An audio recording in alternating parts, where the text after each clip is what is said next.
আজকের মিনি ব্লগটা একেবারে অন্যরকম।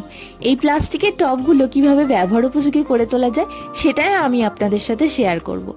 আমার কাছে আছে বিভিন্ন ধরনের শেপ আর সাইজের টব। তো এই টবগুলো ফুটো করার জন্য প্রথমে এই ধরনের কোনো লোহার ছুঁচ, গুনছুঁচ অথবা ফোঁট জাতীয় জিনিস নেবেন। আর টবের পিছন দিকটায় দেখতে পাবেন এরকম গোল গোল ফুটো করা জায়গাগুলোতেই আমরা ফুটো করব।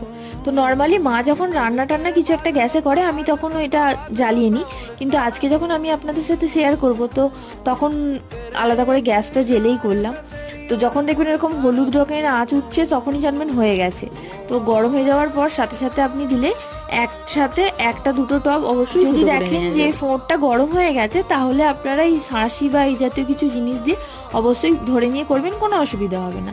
আর হ্যাঁ, সবার শেষে ওই যেটা দিয়ে ফুটো করবেন সেটা গামছা কিংবা ওই কাপড় জাতীয় জিনিস দিয়ে একবার মুছে নেবেন, তাহলে আর প্লাস্টিকগুলো ওটার মধ্যে আটকে থাকবে না।